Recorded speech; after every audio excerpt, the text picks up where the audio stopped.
we're not. We don't do this. We're not writing anything down. Oh, that's Adia. That she's here. Oh, I like that too. She's here. We know her. We're her friend. What did you get out of it? What storytelling?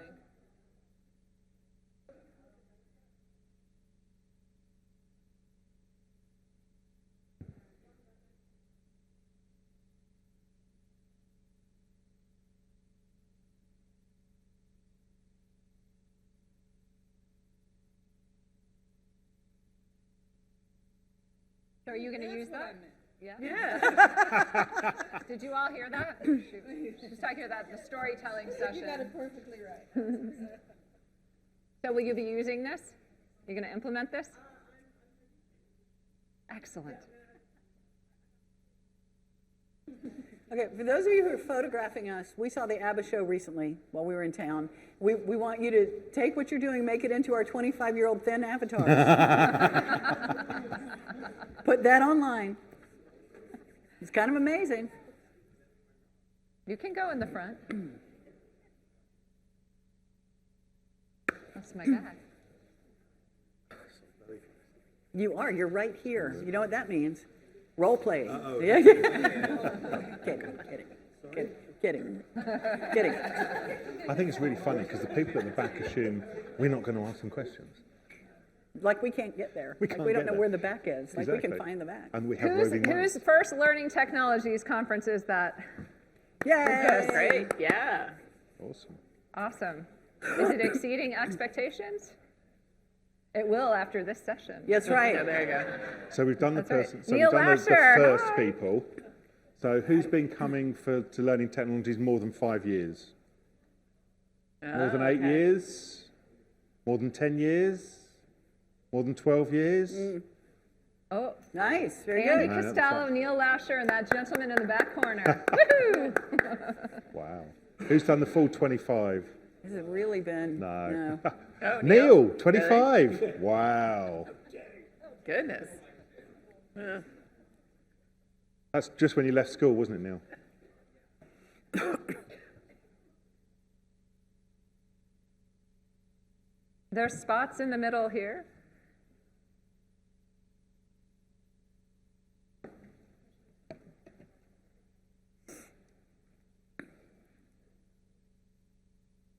What did you learn today, Jane? I learned about Tesco's use of micro-learning for compliance training. It's hard everywhere you go is what I learned. Compliance training is always hard. Yeah.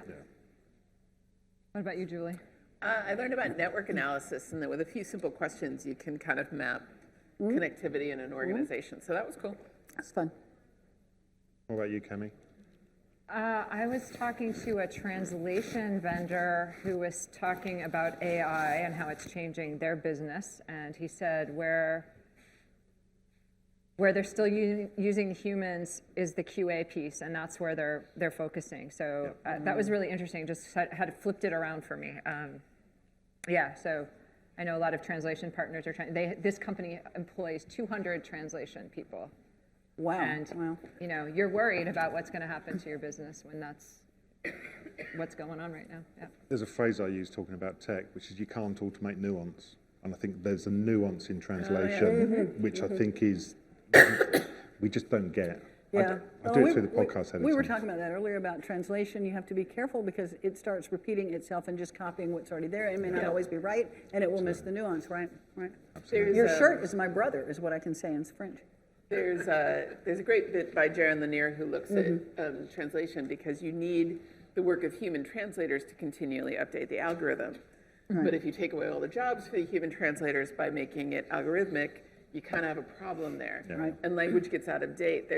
Somebody was explaining to me that like people in the US who learned a language from their grandparents, you know, if they learn German or Italian or whatever from their grandparents, if they go to Germany and Italy, they're hilarious because they sound like they talk from the 50s.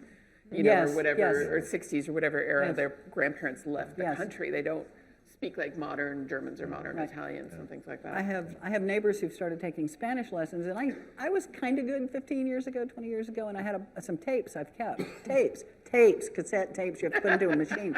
And I was listening to some the other day, kind of practicing the vocabulary. They ask, how much is this newspaper? What's that? Right. Can I borrow your watch, or can I look at your watch? It was just the stuff we Where's the never. payphone? Where's the right? How much is this? And it was. We don't do any of that anymore. I had a friend who had a German mother, and they would talk. She and her aunt would speak in German till they hit a word that they didn't know from the old country. yeah. Like they'd switch to internet, and then they'd go to English and stay there till they ran into something that they only knew in German.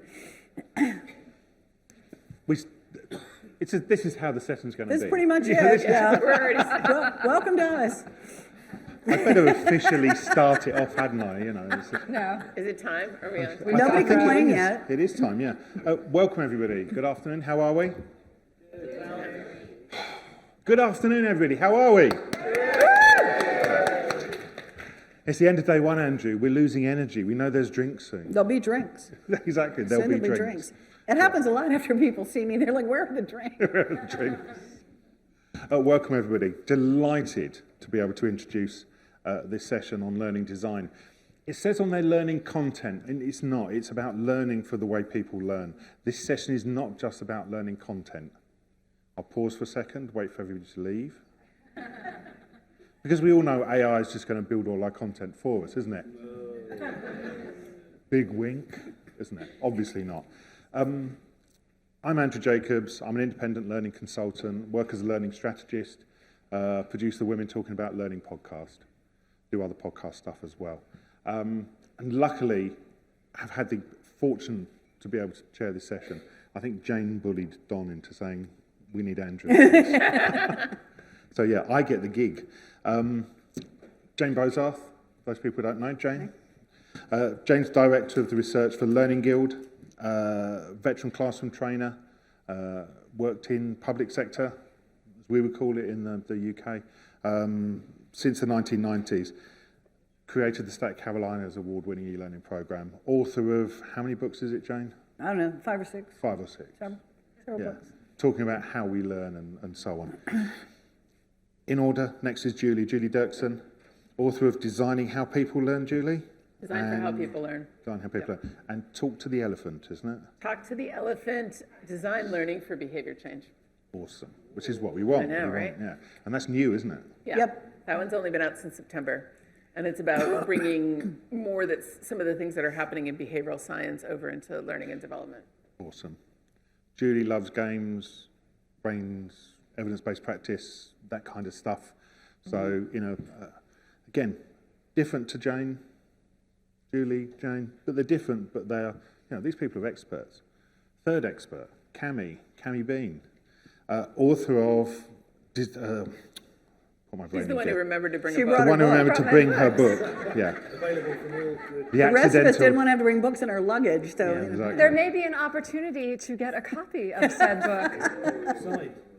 Yeah. I will sign it. I don't bring a pen, but yeah. Somebody will have one. The accidental instructional designer. Really interested just in terms from a instructional design piece. You know, ADDIE isn't as big in the UK as it is in the States, but that instructional design, content, strategy, you know, this team knows stuff. Yeah? So use them. And that's what it's about. You'll notice you've got some postcards. Yeah? With their pictures on. We're going to use them for sticking your hands up and stuff. Use them to make note of your questions. Use them to make notes of what you're doing when you leave in this session.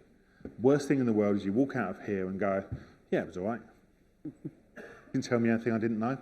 What I want you to do is to walk out of this and go, this is what I'm going to do differently next time. Sound like fair, reasonable? Oh, we run out of postcards. There's a few around. We will try and get some to you.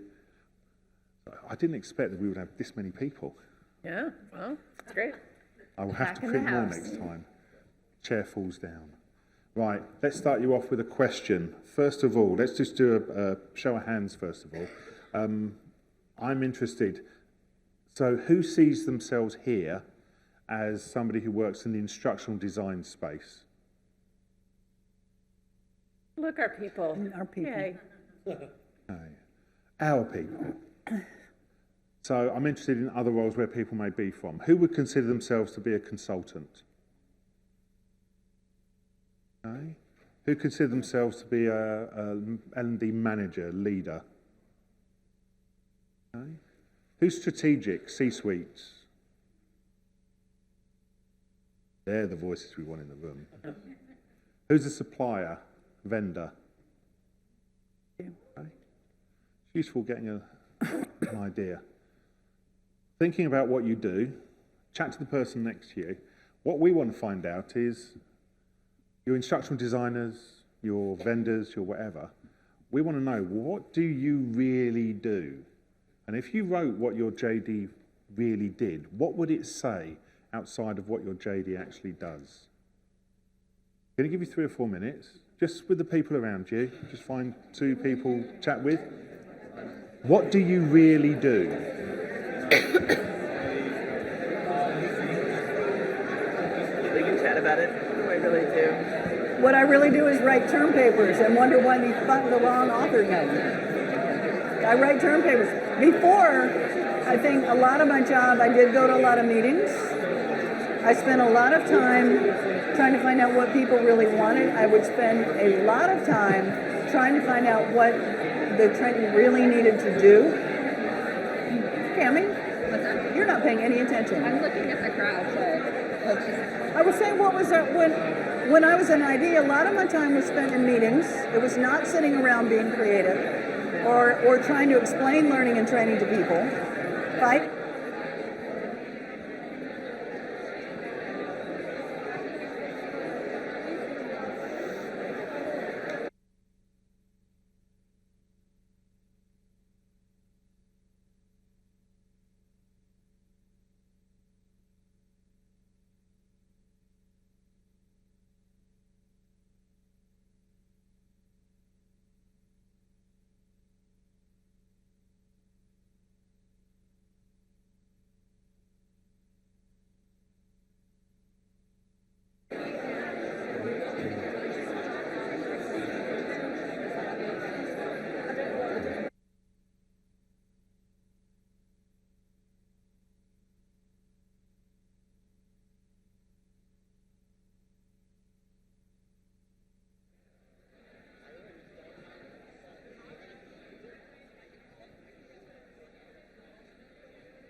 Okay, everybody.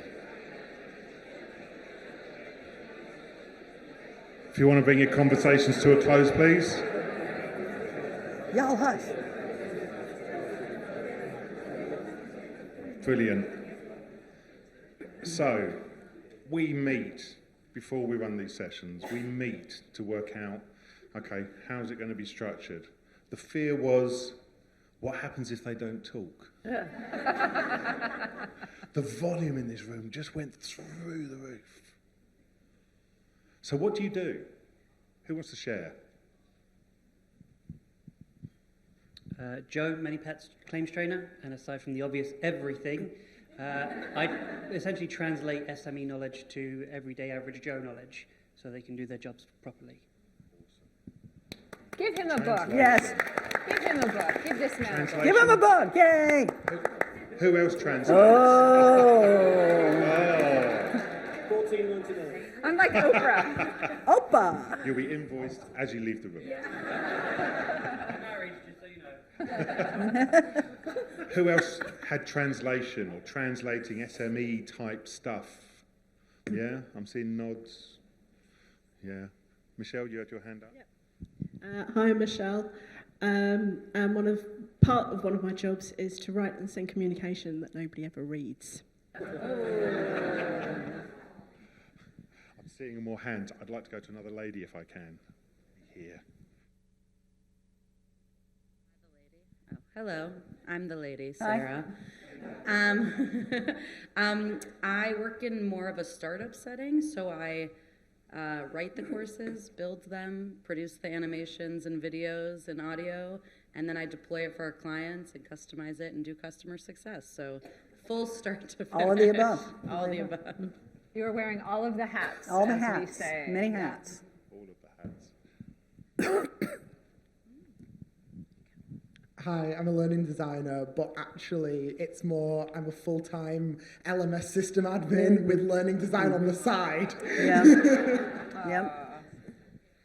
Hands up, who feels his pain?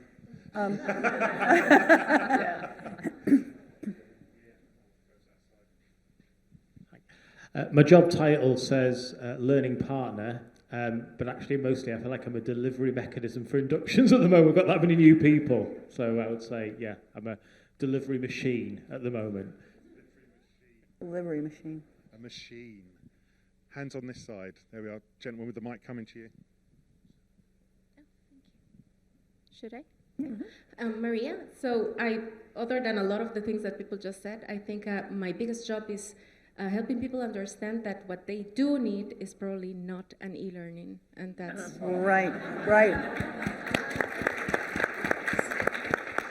That's right. Where else are we going? Hi, my title is Learning Professional, and what I do is try to talk to the right people, ask the right questions, and think about the right solutions to deliver what they need to solve their problem. Nice. But it's never the right person, it's never the right question, it's never the right solution, is it? Okay, one more. One up here. Come here.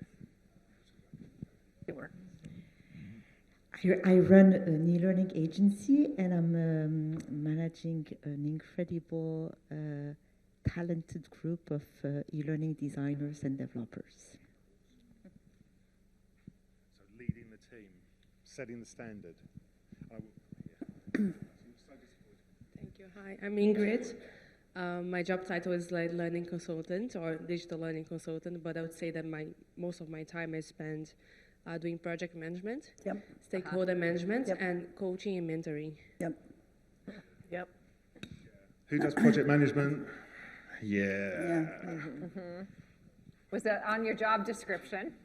Who gets paid less than people with project management as their job title? Maybe a few of you. Yeah, I think that's the thing. I think people have a view, and they advertise for these creatives. You're going to sit in an office all day, you're going to create these beautiful courses, and they're going to be compelling and engaging and motivated, and then you spend all your time in meetings with people who either want you to put everything they know on a screen or dancing cats. Right, or both, and I will just throw this out there, and I don't mean to upset. How many of you are managers? Manage people. A whole lot of my job was spent trying to work with managers who really didn't know what they wanted. Right?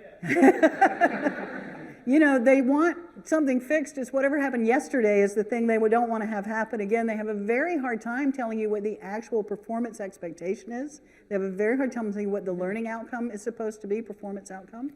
Others? How many of you get that, where you get a really fuzzy, ill-defined ask? Yeah? Okay, yeah. Anybody have any really amazing strategies for managing that when you get the fuzzy, ill-defined ask? There you go. That's one option, absolutely. Don't do anything. Just sort of let it, pretend it didn't happen. Okay, I like it. What's that? What do you expect to change, right? Yeah.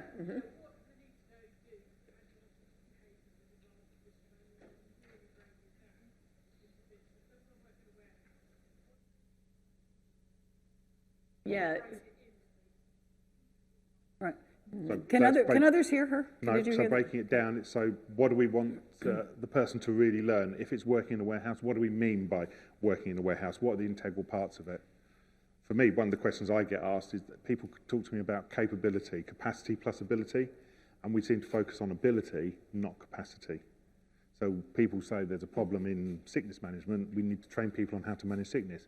The problem isn't people don't know how to manage sickness. The problem is our system's wrong, or we've just got people aren't having the right conversations, or it's a space issue. And to a point someone else made, I can send out a tool about what I'm about to say, but to this person over here who was saying that that you're trying to explain that what the answer is not e-learning. I spend a lot of time with these managers with requests talking about the difference between a motivation problem, a resource problem, which is very often the case, and sometimes, and a training problem, right? And I have often found the problem is not the employee, it's the manager who needs training managing performance, right? But I have a tool for this I can send out somehow. Can we do that somehow? We'll find a way. For that might be useful. Yeah. You didn't know that this was going to be a support group session. It kind of is, yeah. It kind of is. And the reality is, I wrote a book called The Accidental Instructional Designer. Many of us fell into this business by accident, who intended to be in L&D as a child. That's right. And many people, for me, I just had the jazz hands and can stand in front of a crowd, and I had worked to develop a system, and then I got anointed the trainer, right? We all have some kind of a random path that brought you into this field. So there's that side of the thing. I have this analogy of, we all understand our bit of the business. It's kind of like the parable of the blind man and the elephant. I got hired to do this, and I know the foot here, and Julie knows the trunk of the elephant. She knows the whole elephant, actually. Right, She wrote a book about talking to the elephant. And Jane knows the tail, right? We all know a different piece of it. And our organizations also have a different understanding of what the elephant is too, right? That is what we do. So there's a lot of misunderstanding of, or just not, a lack of knowledge when you get into the field. So I build training courses, that's instructional design, and I do classroom development, and that's instructional design. I do project management, and that's instructional design. We just do what we're told when we kind of land in these spaces, and we have management teams that don't really know the big picture either, and that's a whole nother story. Right. So I think part of what we're hopefully doing today is kind of sharing some of our little strategies and things like that. And so my favorite question of late is when I get these sort of ill-defined, we want people to be more customer-centered. Anybody get stuff like that? Or we want our salespeople to be more consultative-focused, or whatever it is, right? Some of my favorite kind of questions for this one. If I took a photo or a video of them being clients, more customer focused or being more consultative, what would I be taking a photo or a video of, right? So that's one thing. Then there's also, can you point me towards a user who's very good at this? Can you point me towards users who are not so good at this? Can I follow them around and see what they do differently? How many of you get good access to the the audiences that you're designing for? Okay, yeah. Wow. So Wow. that might be a whole conversation too about, Connie Malamed actually just wrote a really nice piece just in the last day or two about what can you do if you don't have access to your user audience. And she had a whole list of suggestions and things like that. So that's a big challenge. So the photo or video one sort of works for me. I also do a lot, especially when I get we need an e-learning. It's like, okay, great, let's talk about this a little bit more. And the other question that's been kind of gold for me lately is, how did you get good at this? Okay, when you were learning how to do it, because I'm often talking to subject matter experts, how did you get good at it? And how long did it take you to get good at it? So if they're telling me they want a half-an-hour e-learning course, and they also tell me it took them 2 years to get good at this, and the way they got good at it was having a lot of experiences with different clients, then all of a sudden I can say, oh, that's fantastic, tell me more about that. And then it segues into the question of, okay, these sound like amazing experiences that you had that helped you get good at it. Let's talk about how we can create some of those same experiences for the new people who are learning it. And then they tell you, well, they really need to practice with a bunch of different customers and get some feedback on it, because my manager was the one who would sort of help me, do it. And like, okay, great. Now we're having a different conversation. We're having a conversation about mentoring. We're having a conversation about maybe case examples, and not a conversation about like an e-learning PowerPoint. So, another trick that I use when working with these subject matter experts, first of all, we're all subject matter experts for somebody, right? We need to remember that's who we are. There's a thing that the Heath and Heath, the brothers, write about in Made to Stick, where they talk about the curse of knowledge. When you're talking to an SME, they know everything in the world about their thing, and they're proud of that, and it took them years, and they have a tendency to want to tell you everything there is. They want to tell you all the war stories, which are typically exceptions, or the day something went terribly wrong and they had to save the world, or the day that they were called upon because they had all the years of expertise. They don't understand that we are not trying to develop more subject matter experts. We want them to be the subject matter experts. And so helping them winnow down from curse of knowledge, everything in the world, down to here. What are 3 things that would get people fired? What are 3 things that would get somebody hurt? What are 3 things that would cause a patient to die? What do we have to get at here that people will really use every day? And we can build out from that. But getting them here, I admit, it's a challenge and it's a big conversation. So I would say that combined with what Julie's talking about is pretty effective at trying to find out what we're supposed to learn from them. You want to hear my best story? I want to hear your best story, Okay. certainly. So I was working several years ago for a vendor that sells cleaning products, and they don't do it's not commercial, so it's not the kind of stuff you can buy in the grocery store, but it's like cleaning products for restaurants or cleaning products for hospitals or cleaning products for hotels or whatever. And I had the best subject matter experts in that they knew everything, right? And we had a radio show in the US called Car Talk. It was on public radio. I don't know if anybody knows it, probably not here. But it was these 2 brothers, and you could call them up and you could ask them any question about what was wrong with your car, and they could talk for like 25 minutes on it. Click and clack. Click and clack. The Tappet brothers. And so these were the guys, but for soap. Like they could tell you anything about cleaning products. It was a truly astonishing thing, but we couldn't quite convince them that a new person could not possibly absorb an encyclopedic amount of knowledge about soap, right? We needed to bring it down. And so as long as you're telling them they can't include it, we have a problem. But what we did is they knew Car Talk, the show, they liked it, so we created Soap Talks. And so what happened was every time they'd start to go down a rabbit hole about if you're cleaning out the dish machine and you want to know if the thing is magnetized, you tap it with the screwdriver to see if the solenoid is like, whatever. We'd be like, oh, I think that's a soap talk. And we wrote it as a little advice column and we saved them over here. And so they had a place to go.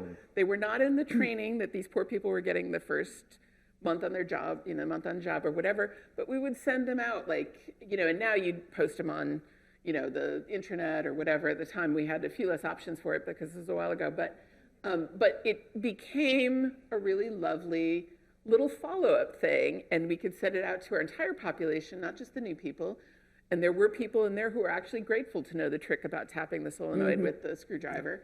And so that's one of the sort of the best things that I found with working with that mass of information that subject matter experts is don't tell them no, just put it somewhere else and kind of create a different place for that stuff to go. Because it's valuable, and they're not wrong that somebody needs that information, but you and I know, I do think one of the big responsibilities as an instructional designer is the ruthless management of cognitive load.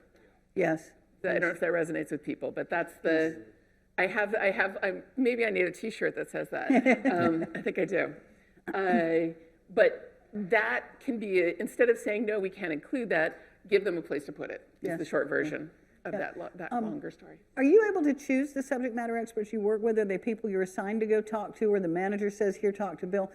A little bit of advice is that there's a tendency in that case to choose the person who's been doing a job the longest, where you might be better off choosing the person who is newest but competent, because they remember how hard it was to learn. They remember the things they had to learn. You could hit that up with Julie's, how did you learn to do this job? That would be, that might be the perfect storm for you. But it can be a challenge. Often the person who's done it the longest is old and burnt out and haggard and the melatonin has been sucked out of their skin by the fluorescent lights. And how grim. Yeah, there's actually research in... They're like the sisters on The Simpsons. Peer-to-peer tutoring in college networks. They were setting up a peer-to-peer network. And the best person to kind of instruct the next person was sort of the B+ student. I don't know, does that translate into grades here? Was not the A student, because the A student kind of breezed through it and often didn't have difficulty. But like the B+ student had to work to kind of hit that grade. And so they were a much better person to kind of teach the next, somebody who had just done it, who had just done the semester. Because a lot of times it wasn't even the content, it was more like, how did you figure this out, or how did you study, or how did you, here's where I struggled, let me help you. Get through that. It's something that I've done in the past. We've used peer assessment. So we've used the previous cohort to assess the current cohort. Oh, nice. And what that does is just space out the practice for the previous cohort. What it also does is it starts building some social connections between the previous group and the current group. And what you're also doing is setting an expectation with the current group that they will assess the next group through. And that works on induction, you can do it in fire safety, you can do it for your compliance-based stuff, but you can also do it on management and leadership stuff, sales, customer-related stuff as well. Cool. Good. And that peer assessment, you're still going to sample it. You'll go in and sample 10, 15% just to make sure that it's working. But that is a nice way of... Well, and it creates the expectation that somebody will actually care if you remember this stuff too. So, absolutely. How many people feel like your learners, like nobody ever checks back with them to see if they learned the thing that, Yeah. just, it happens, yeah.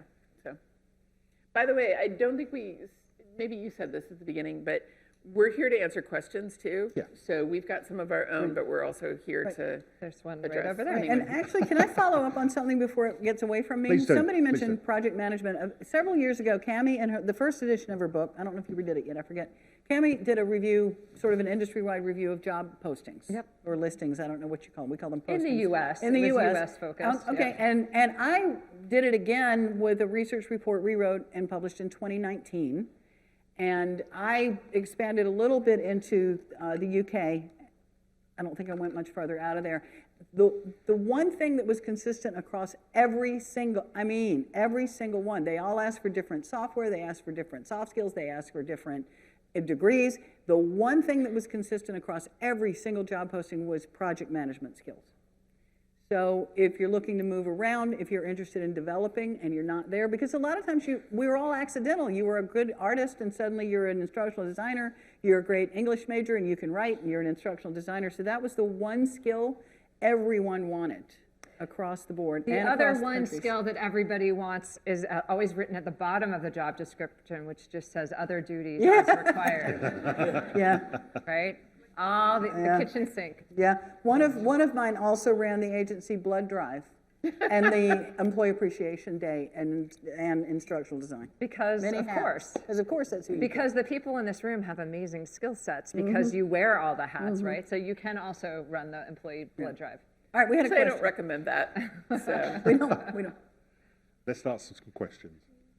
Hi. Oh, it's on, don't worry. Hello. Yeah. Oh, God. Hi, I'm Anu. I'm an instructional designer, accidental.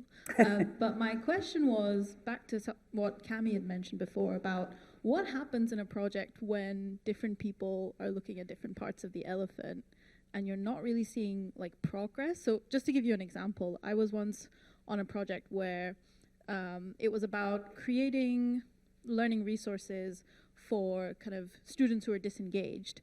But then they didn't really audit why the disengagement happened. So then they didn't know what they were creating. But then they were just like, oh, but they're disengaged. We have to do something. So you'll allocate a budget, you'll put together some courses, but then nothing changed. So I guess when different stakeholders have different perspectives, how do you bring everybody together through learning design? That's a great question. I'm sure we'll all have an angle on that, but I'll start. I mean, I think one is to remember that you are an expert in instructional design and they are not. And you may have to set the table and teach them some of the basics about what it is that you're trying to do and how you're going to do that. There's always a challenge in stakeholder understanding of what it is you're going to produce because everyone has their own point of view on what education is or what training is. And it's going to be very different from yours, from yours, from yours. So you have to create that alignment up front. And you're probably going to, I would suggest, do it over and over and over again throughout the project because otherwise, I mean, even to the point of like, let's look at a deliverable.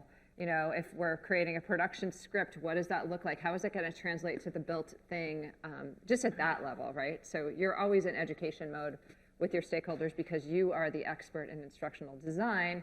They're not going to understand a word that you're saying. You're the SME in instructional design. What would you all add to that, if anything? Yeah, absolutely. One of the big issues is as long as it's about an opinion for what's the right answer, you're going to lose to whoever controls the budget line item. And so it's best to try to stay away from too much opinion-based stuff if you can. And there are a series of strategies for getting around that. Like I said, spending time with users. You can say, oh, I understand what you're saying. I think that maybe has changed because of what I saw here. And so sometimes getting access to users is about trying to interfere as little as possible with their world, but still get in there.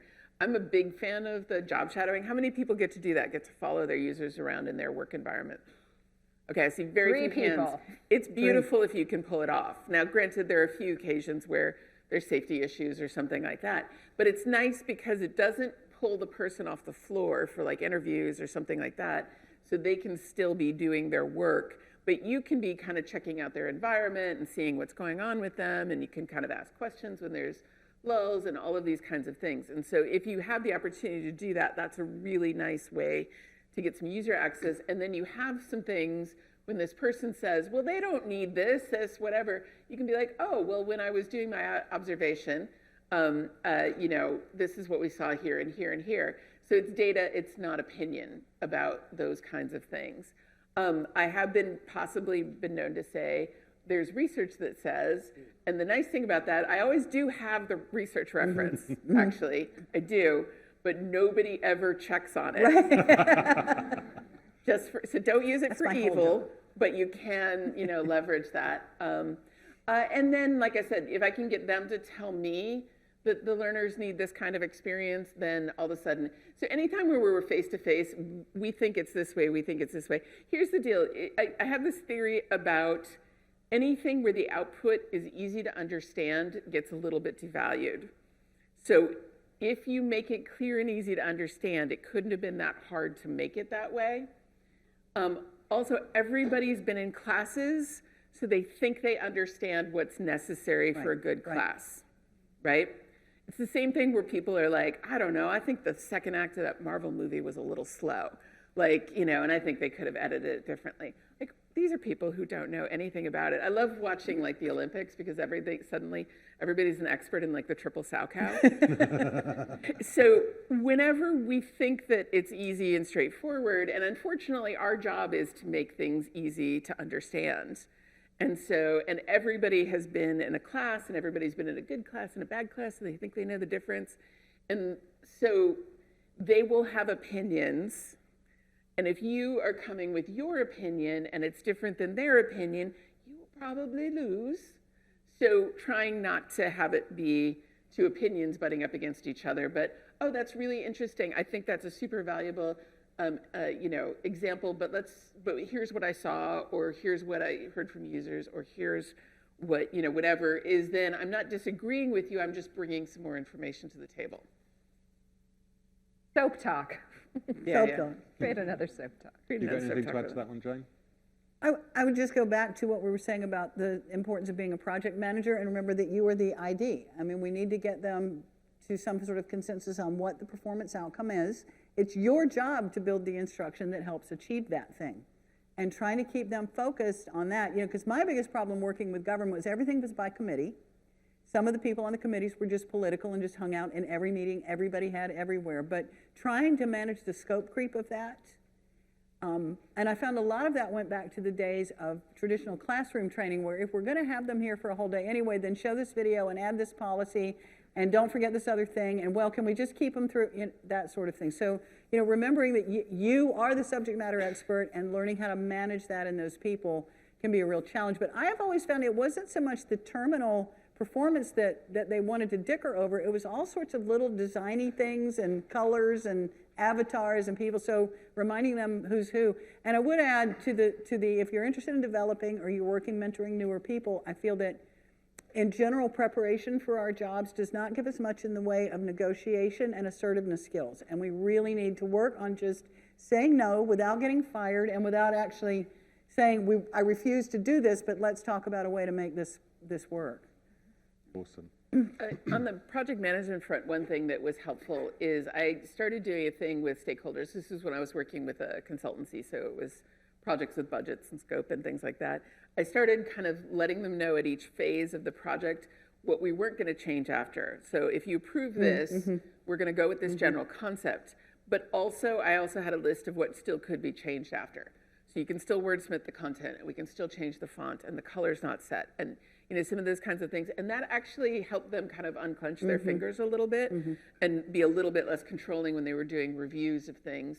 is if they were like, oh, okay, I understand, I will be able to still make changes to that piece of it. I just need to approve this piece. And sometimes seeing that contrast between what are you approving, but also what's still flexible was a useful thing. Awesome. It's that design by duration that I always struggle with. We want a day's course. We want an hour's e-learning. Yeah. We've all had that one, yeah? Yeah. And There's a questions. hand. Several hands, yeah. Come to the lady here. I'll work away around. Can I take it away a little bit and talk about stakeholder management more? Because, say, maybe when you work in a huge firm, you'll engage with learning people within that firm, and of course, you're not going to get access to the learners because even the learning people won't get access to the learners because it's huge. I mean, we're talking about a huge firm. If you have 27,000 people, it's hard to get access to the learners.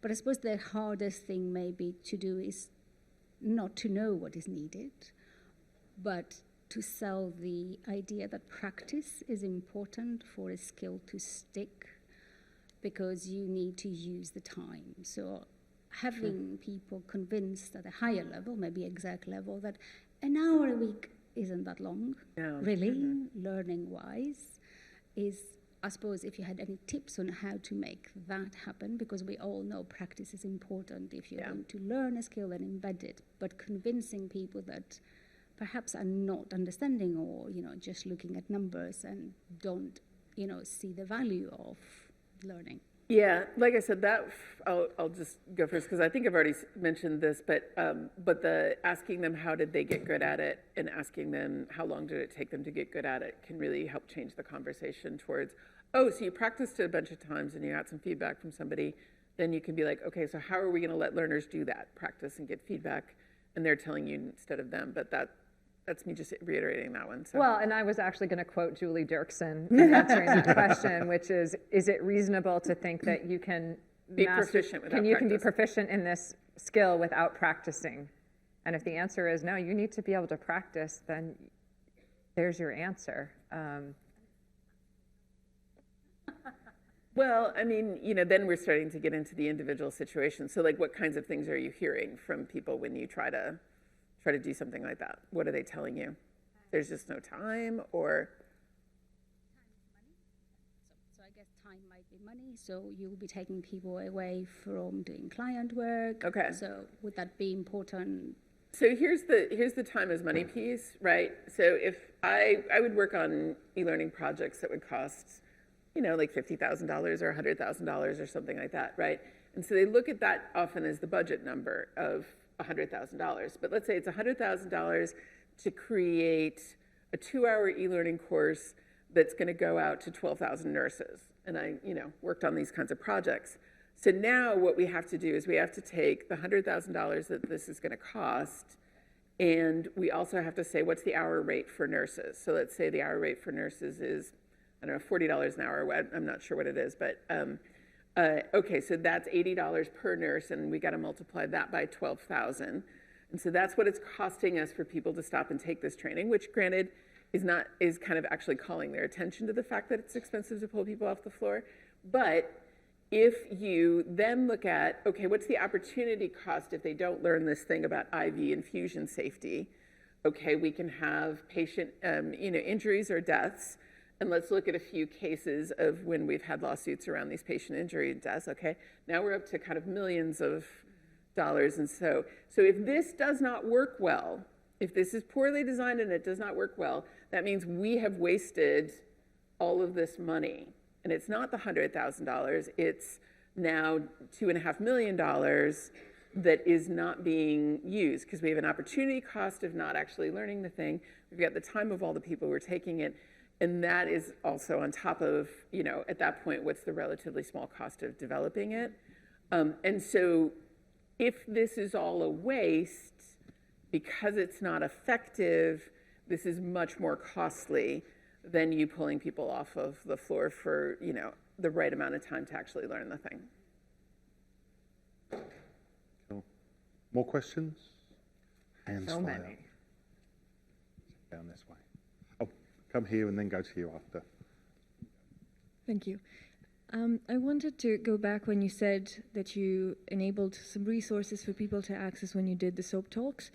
And you mentioned that previously there weren't as many options to host files as there are today. And I wanted to ask you how to do information management well today when people can access information from all kinds of places. We want to probably have them go to the LMS, which they don't. And yeah, you shouldn't go on SharePoint because that's not recorded to your training record. So what's your take on that? Do they want to tackle the issue of getting people to unclench from being able to track everything? I don't know what to do about that. Yeah. This is the social learning expert. I don't know what to do How about have you all solved, has anyone here solved for that in an organization? Back there. Oh, yeah, same problem. Okay. So What can I do have something tangential to say about that, believe that or not. I find it baffling. I work for the Learning Guild. We regularly do surveys on things like authoring tools, on things like LMS selection, LMS purchase, the processes people go through, the decisions they make, how they make them. And resoundingly, I don't remember the number off the top of my head, resoundingly people say they want data, we need data, we gotta have data, we want data. And then when we ask them how they are using the data, 10% say they're not using any at all. And I'm not making that up, it's at least 10, it might be higher. But most of them are using to track completion still. Yeah. They have all of this granular data they could be using, they have all of this information, and they're not leveraging it. I don't know if it's that they don't understand how. I don't understand if they don't have someone on staff who can help, probably. But it feels hard. But they just spent $5 million on a product that does all this stuff, and they still are counting butts and seats, which we could do with pencil and paper 45 years ago, right? So it's frustrating, I think, and I'm sharing that frustration that we want to track everything for no reason, except maybe some compliance, covering yourself, Right. There's some, it depends. If you need like individualized data, so I need to know that this person clicked on this day or whatever it is, then you're getting into things like XCPI or, one of those kinds of tracking systems. You need an LRS, and you need the infrastructure for it. Sometimes it's enough to just know, are people using the resource? And then something like web analytics or, click-through rates for email programs or something may be enough. Like, we don't need to be able to track it back to Jane clicked this thing. It's just enough to know that 30% of the people click through on this resource.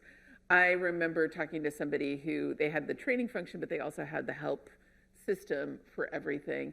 And at that point, they had Google Analytics on the pages, and so they could tell which help pages in the performance system, were getting used every single day, and which ones, virtually nobody had visited. And those are both interesting sources of information. So if you can kind of move away from the problem with LMSs is they tend to be places to lock away information, but that's not great for that sort of learning in the flow of work, right? It's a bad thing, but there are other ways to get some information about if I send out an email, I can see how many people, open the email, I can see how many people click through. That may be enough data to kind of satisfy some of the requests there. I have had some successful conversations about vanity metrics, about, okay, 7,000 people opened the email. Okay, 9,000 people downloaded the paper. Okay, 2,000 people looked at the video over 17 years. And trying to get them to tell me what data really matters and makes sense and what we're just counting and claiming we had this huge completion or access or looked at the page rate. So what? Right? And sometimes they don't have an answer to that, and that's helpful, because if they don't have an answer and you can get them to that point, people don't argue with their own data. Right? And they may come and say, well, okay, that's not really something we need to track or keep attention to. But I will say, to go back to the question, I have seen situations where it was the trainer or the designer that it fell back on. If there weren't sufficient hits or there weren't sufficient completions, it was not, they were putting blame somewhere, and that worries me more, I think. I think ultimately the challenge is unique probably to your organization too. Like, how do you solve for that? What's your culture? Where are the people going to find the information? And if you can make it discoverable in the places that people are. Yeah. So there's not one answer. We're not all going to be like, oh, you should post it up on your Google page, blah, blah, blah. Ultimately, where are people going? And maybe chat bots and right? Dump all of the stuff into some kind of an AI database, and now we can magically answer the questions. Isn't that exciting? Yeah. So yeah. has anybody ever seen the film Field of Dreams? Yeah. Yes. If you build Yeah. it. If you And build it, they will There's a come. line, if you build it, they will come. Okay? Yeah. In learning management systems, if you build it, it will stand there. Yeah. And nobody Well, will come. You know what? I should have said, when we asked them what data they're accessing, 10% said no, but then a number, I want to say 40 or 50%, the only data they access to see is if people are using the LMS. Right? We have to justify this $1 billion thing we bought, and so 8 million people looked at it and didn't find what they wanted, right? So, yeah. Please tell me One there of are the- one of billion-dollar the LMSs. Not yet. Oh, God. I don't think there are. 5 million. I'll go back to $5 million. How many people get an opportunity when you build any kind of digital resource to watch people using it? Okay. Very All helpful. right. Let's talk Really about this for a helpful. second. Really helpful. Okay. How many people have taught something in a classroom at some point in their career? Okay. Most people, right? How many of you ever never changed anything between the first time you taught a class and the second time you taught a class? You didn't change a single thing. Okay, no hands, right? Oh, one. Okay, here we go. Yeah, so what do you learn the first time you teach a class usually? What kinds of things do you learn? Instructions weren't clear.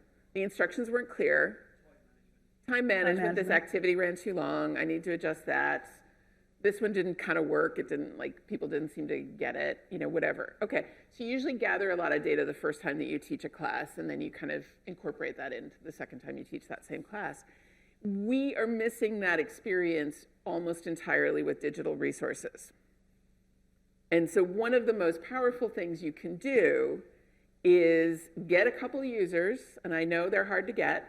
If you can't get them, there are agencies that will source people according to your spec, so you can pay money for it, or you can do what I have done, which is I need 6th grade teachers. Who do I know who knows 6th grade teachers, right? You ask around. Temp staffing agencies can be a good way. When I was working with nurses, we would just hire temp nurses for a shift, and we'd only need them for an hour, but they'd have a 4-hour minimum, so they got 3 hours of bonus.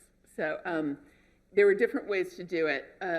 But if you get on Zoom or your platform of choice, you have them pull up the application and kind of go through it. You can see where they're getting stuck. You can see where the instructions don't make sense.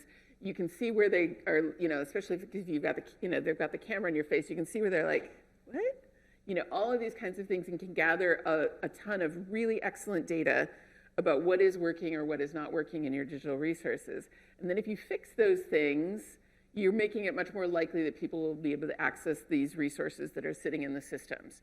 So this is something you can do 2 or 3 or 4 users in a day. It doesn't actually take that much. But I promise you it is absolute gold in terms of kind of clearing some of those things out. So user testing. There's a lovely book by Steve Krug, Don't Make Me Think. That is a great resource for designing digital resources. Try to make that stuff as easy as possible. The other thing is, if you want them to go access stuff on SharePoint or the internet or whatever, try to build up using those resources into the actual learning experience itself. So to answer this question, you need to go out and search and find the thing on the resource site, find it coming back, and you can use it to answer this question in the learning, whether it's a classroom, whether it's an e-learning, whatever. And as long as you can get them to practice doing it, you increase the likelihood that they will go use those resources after the fact. Don't just tell them where it is or show a little screen cap, but actually make them go out and do it. So we had a question Sorry, over I feel like here. I'm yelling at people. Do this thing. Our time here is short, Julie. We've got to get it all. I'm sorry, I don't mean to yell. I love you all. 20 minutes left. Hi. Worst case scenario. Sometimes as a vendor of an learning agency, sometimes I cannot speak with an expert or with the learners. So I just have some procedure in PDF or some PPT, and they have to, and the L&D would just need the score package from that. In this, first question is, does it happen only to me? Or second question is, what are the most important skills an instructional designers need to have in that scenario where you cannot talk with the people?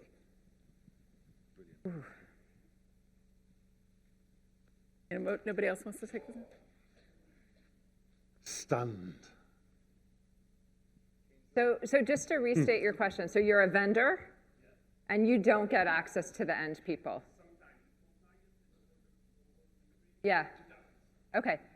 So I'm also a vendor, and we often are in the same position. We don't get to talk to the people.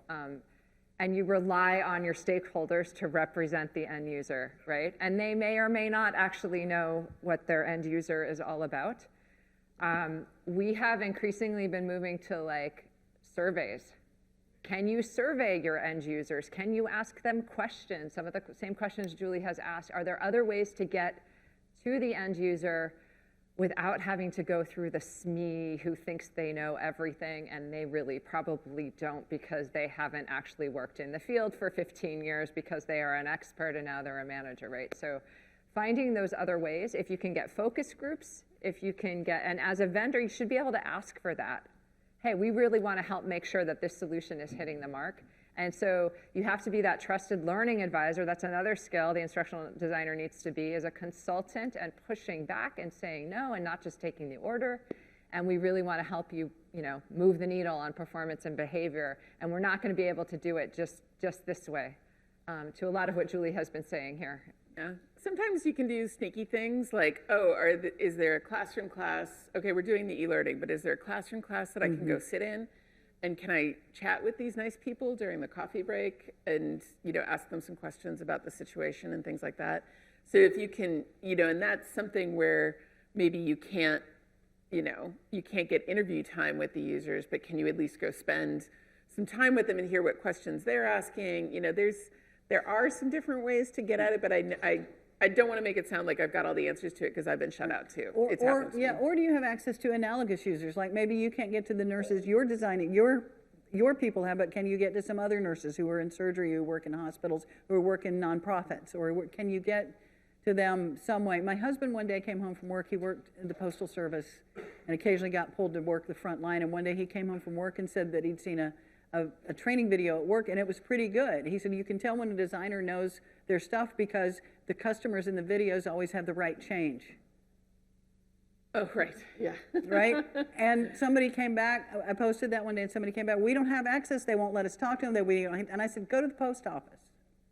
Just go to the post office for half an hour. Can you get something like that audience that you could talk to and use the method Julie was talking about getting a look at them? Well, and I have a lot of friends who work in user experience design, and they regularly use sourcing agencies, and you can get remarkably specific with these sourcing agencies.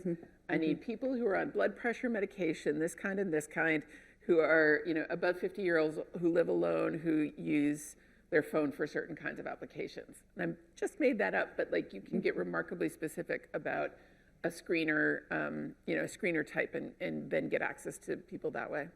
And I'd add, go to your community.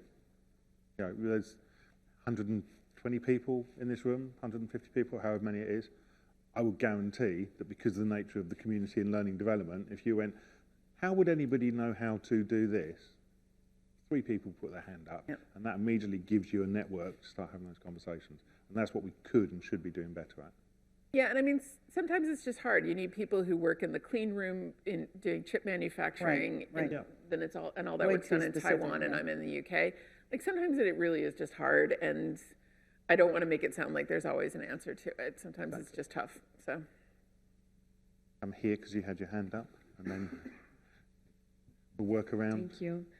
Actually, I'm going back to the number of reviews we get from the clients when you are developing an e-learn or a learning journey, or it doesn't matter. It can be a video, it can be a podcast, whatever you are developing for the clients when it comes to learning journey.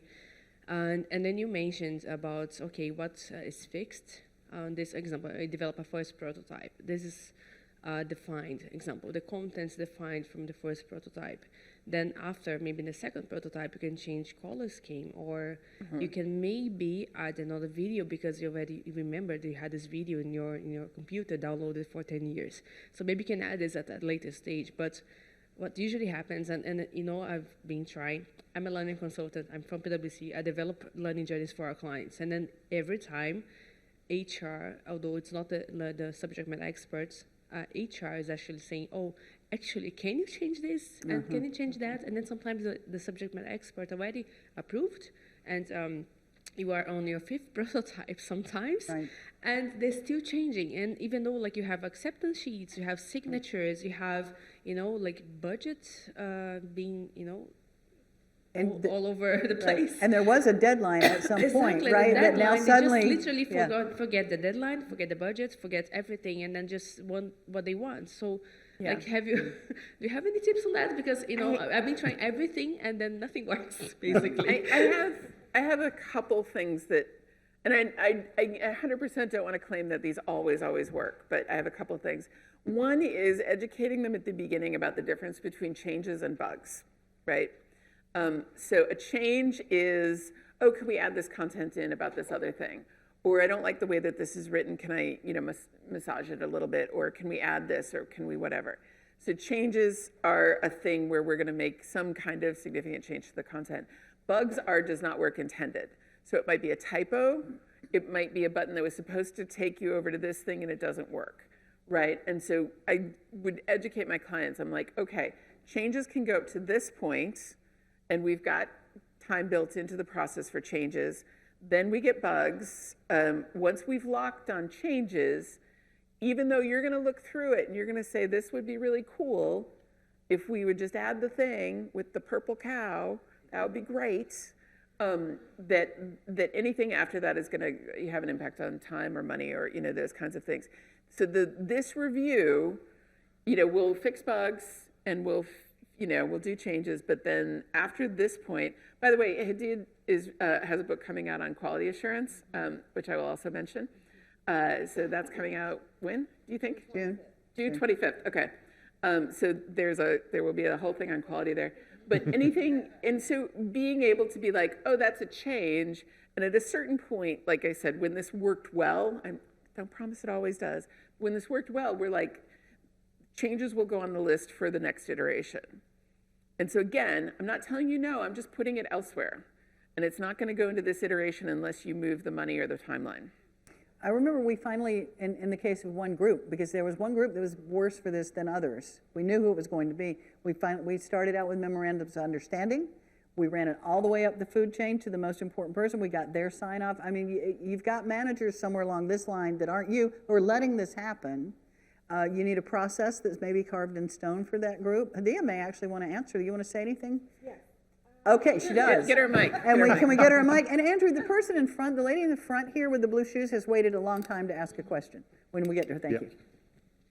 Yeah, when I started doing the research for the book, I was interested in this purgatory of just, 7 layers of hell, of how do we escape zombie courses that never die. And I was very much focused on how do we have that conversation, how do we move this along.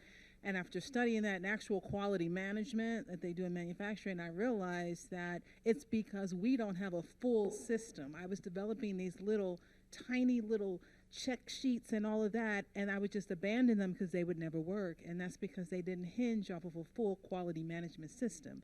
So in my book, I'm sort of imploring L&D to work together to develop their own quality management system and have the rules ahead of time and communicate to them what's needed.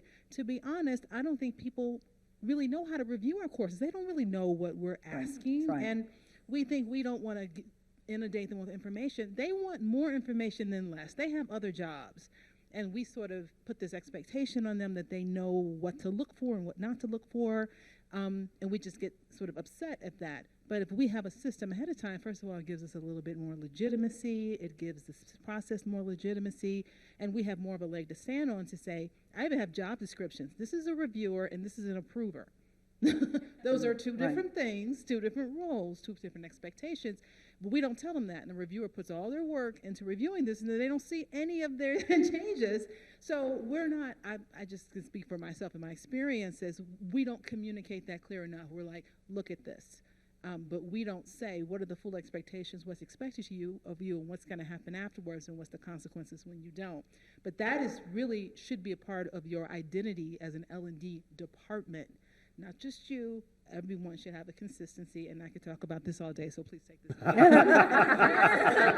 Thank you, Ed. Yeah. One other little strategy I would use sometimes where I would get at a particularly tricky one, is this course going to be translated? No. 6 months later, we need to translate the course, right? Yeah. Yeah. You answered that question, no. We asked you, and you said no. So sometimes when you're kind of stuck with this one. A strategy that I used a few times that was helpful was I would give them 3 choices. Choice 1 was, well, we'll optimize a few things for translation when you get to that point. I.e., we already did that, and we're not actually going to do anything. We're not going to, we'll document it for future is another way to do option 1. Option 2, we can do this, and it's going to cost this, and it's going to take this time. Option 3, we can do everything that you just described, and it's going to cost this and take this much time. And there's something about putting options in front of people that changes the again, you're not saying no, you're saying of course, but here are your choices. Tell me which one you want. We'll do them, but tell me which one you want. Because the no is tough because people don't like it, strangely. Yeah. Any 11th hour stakeholder who wants to turn it purple, that is tough. Vendor support group later, we can talk about that for hours. Yeah. I realise my question is very much how long is a piece of string, but we are under a lot of pressure to make our courses, our e-learning courses, more engaging. What are your top tips for increasing learner engagement? I actually have a course on this.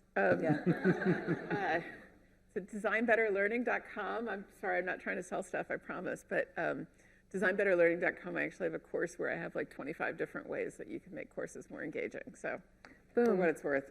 But one of the big ones is if the learner trusts you to be giving them relevant and helpful information, then their engagement is going to be high.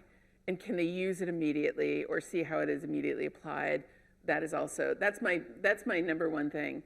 If I asked you on a scale of like 0 to 5 right now, what's your interest level in watching a 5-minute video on printer repair? Just hold up a finger, either 0 or 1, 2, 3, 4, 5. Okay, I'm getting mostly zeros, although I got a couple printer geeks over here. All right, yay, well done. But mostly 0, right? But your printer's broken, you have to print this very important document. Now we're all 5s, right? And so the video didn't change. You didn't add unicorns and dancing cats to the video. They just had a reason that they had to pay, people had a reason to pay attention to it.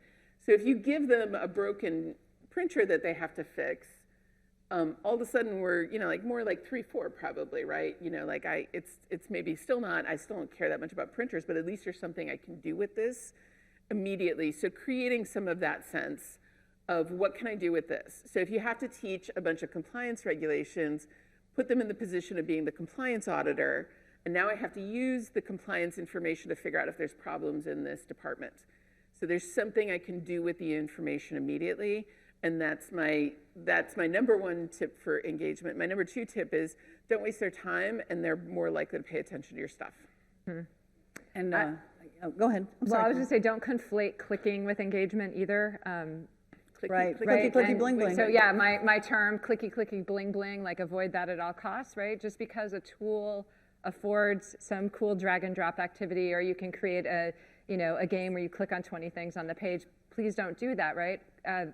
Cognition happens in our brains. You can ask a very simple reflective question that is so engaging because now I'm thinking about how I'm going to apply this to my own life, and I'm not clicking at all. You're just getting me to think about the pink elephant in the room kind of a thing, right? So yes. Talk to me, the learner, make it super relevant to what I am going to be doing with this, and we're running out of time. We have Right. time for one question. And make it credible. Don't make all the customers have exact change. In the video, right? But I will tell you, I will direct you to, there's new research, a dissertation from Charles Dye. He is one of the principals in InSync training. He just finished a dissertation at University of Connecticut. And he approaches his engagement work. He did a lot of research, a lot of surveying, lots of real people. Perhaps we are approaching this from too macro a view, that it's not the whole course that needs to be engaging. We need to start looking at moment to moment what's going on with learners, because it's easy to be perfectly engaged and get distracted. It's easy to be perfectly engaged, and at this moment something changes. They say something you don't agree with. They say something that distracts you. To be careful of how we're approaching this is thinking we just have to have as Cammy said, a clicky, clicky, bling, bling decoration throughout, when really we need to look moment to moment at what's going on with our learners, which you can do by observing them. which Julie mentioned, right? When is it they look away? When is it they're going, no, I don't think so, right? Those kinds of things. Charles Dye, it's online, DYE, Charles Dye Engagement, University of Connecticut. I think it's 2 years ago. We published a synopsis of it. Said one burning question, and somebody I know has put their hand up, and she's frantically putting her hand up. Go on, Nikki. Hi, I'm Nikki. I'm a learning design specialist. So let's say we've got the ideal scenario. We've got stakeholders who have listened to everything we ever want. We've done user testing. What's your experience with accessibility testing? Because we're at the situation where we're meeting the AA standards, and then we're getting user testers to run it through, say, screen readers, and it's coming up with all kinds of, it's a mess. Yeah, I mean, one of the challenges is you can meet the legal requirements for accessibility, and it's still a bad experience for those users. Yes. And I honestly, it's expensive, but I don't have a better answer than testing. You know, getting expert advice up front and then testing with those users. So I wish I did, you know, but I don't know. What do you guys think? I had a great deal of experience with this. I worked for state government, and I was very fortunate that I had access and interest from the schools for the deaf, the schools for the blind, people with multiple disabilities, people who had self-identified as having, I had a good many users I could access, and they were generally happy to help.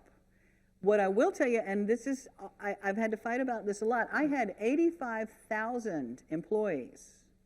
Not one of them used a screen reader.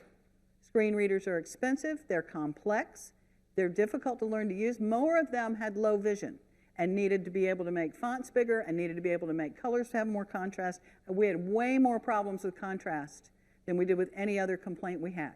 So I would try to find some real people and find out what they're really, really using, and maybe it won't be quite such a mess. We got much, much better at it. But I understand what you're talking about, because we were designing to a standard that on paper seemed like it had to be perfect, but our users were saying, I don't need any of this. The screen reader's pushing everything off the screen.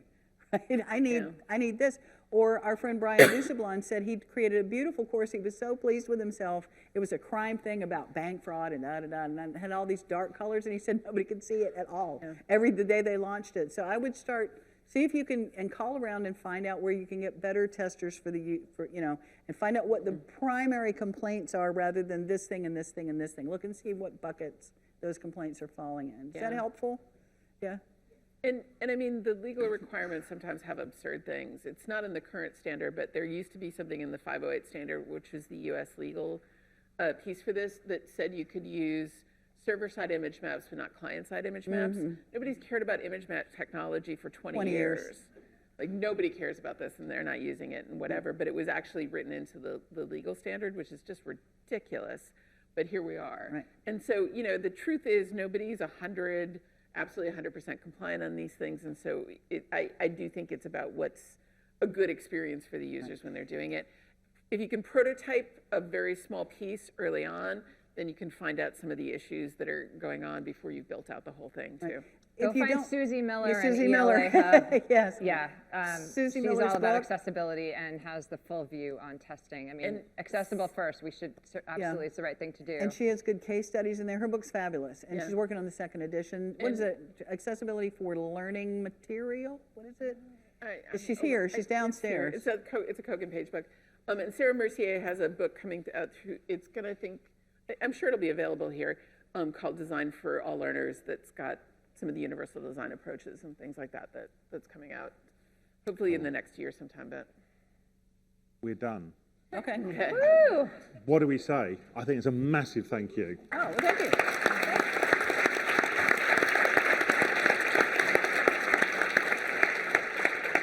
The three of you are around for drinks, and you're here tomorrow as well? Yep. So if you have any other burning questions, you'll find Jane, Julie, and Cammy around. Please grab them and ask them questions. Thank you, everybody. Thank you.